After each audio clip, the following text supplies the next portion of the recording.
Ngayon naman ay matututunan natin ang third law of radicals, which is the quotient rule. Ito na yung third part ng ating laws of radicals videos. Okay, we're going to take this example to visualize the law. According to the law, if you're going to read, when dividing two radicals with the same indexes, so we have here the same indexes, parehas sila 5, it can be expressed in a fraction form under the same radical. So guaranteed that it is not, or b is not equal to 0.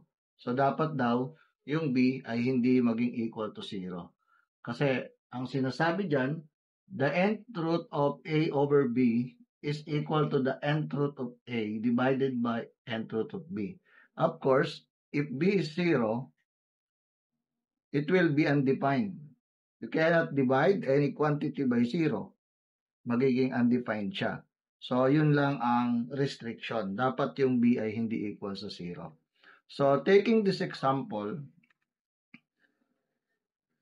to follow the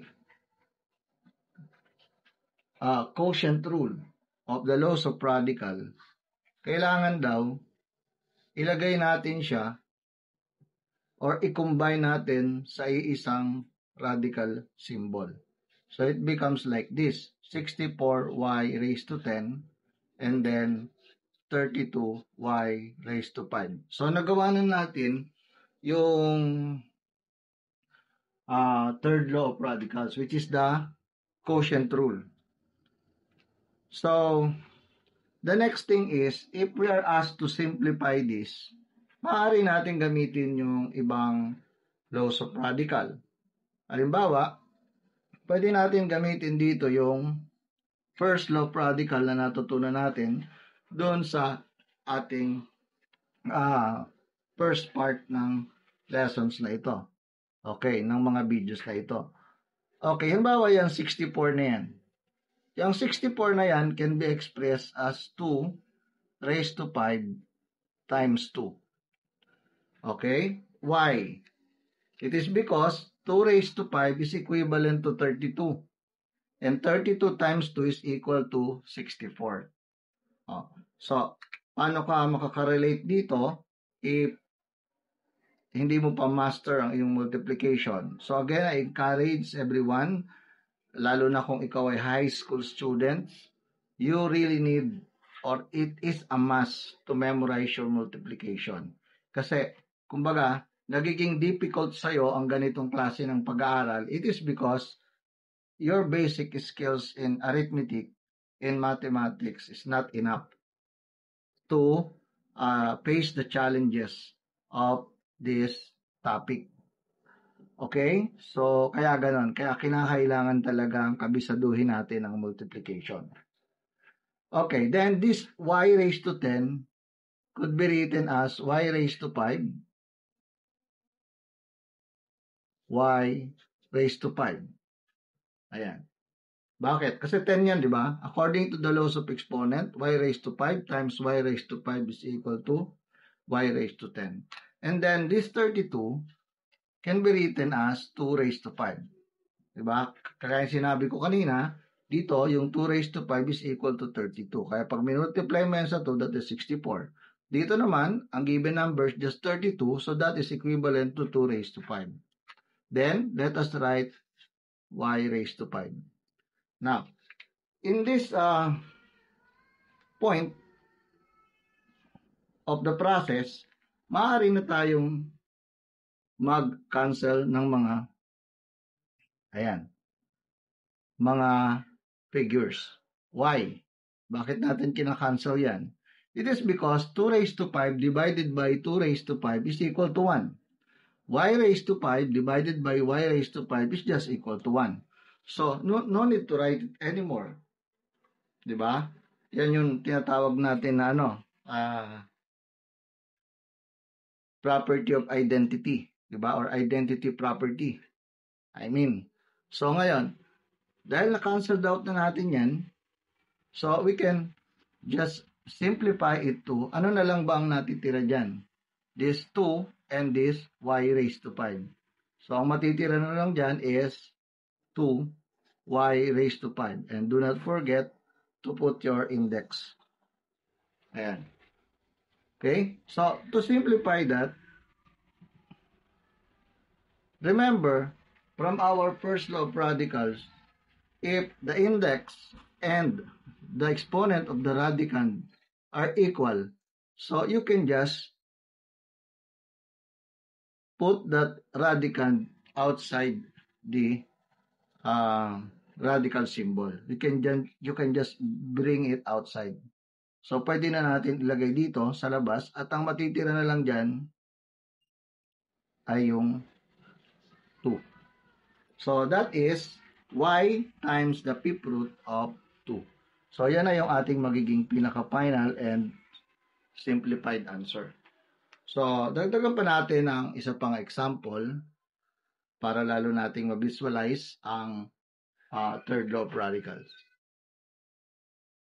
Okay, i-apply din natin dito yung third law of radicals o yung quotient rule ng laws of radical. Ayan. So, dahil sila ay nasa dalawang radicals with the same indexes and we are dividing them, so pwede natin silang i-combine according to the law. So, that is, so lagyan natin ng index. So, that would be 256x raised to 17 divided by 4x raised to 2. Ayan. So, maaari natin yan i-simplify after we followed the quotient rule of the laws of radical. Nagawa na natin yung quotient rule. So, ngayon, let us simplify. Pwedeng ganito ang gawin natin dyan. 256 divided by 4. We can directly do that.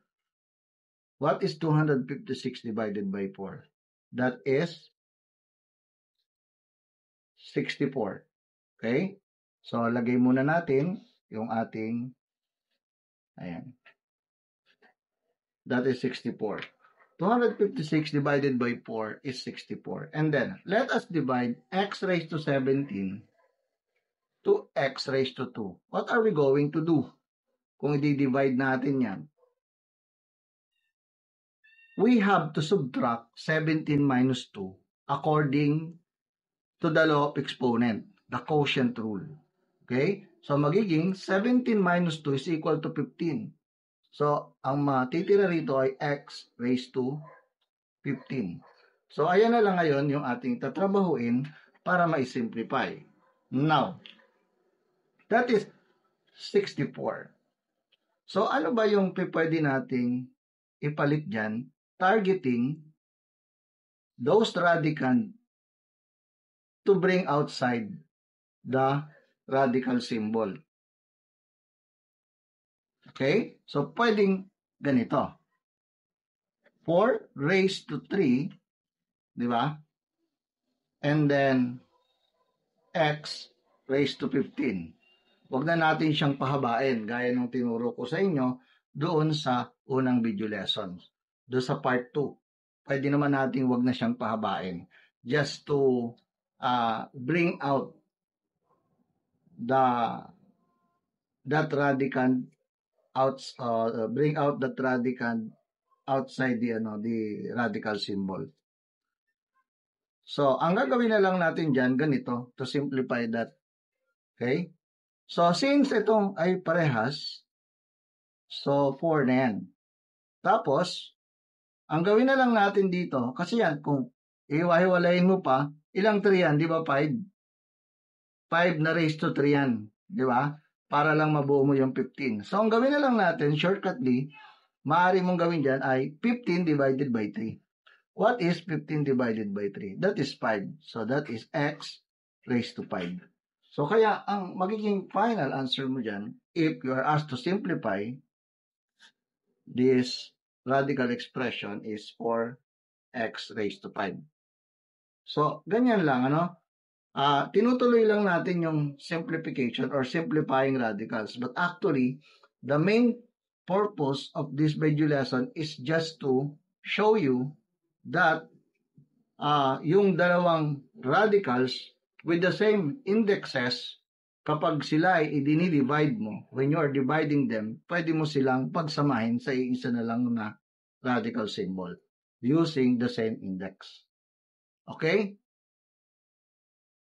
Ito example na ginawa natin, inaasahan kong kayo ay natuto. Pero hindi yan sapat, sapagkat laging tatandaan, sa math ay hindi ka huhusay. Kung hindi mo ito, handang laging pagsanayan.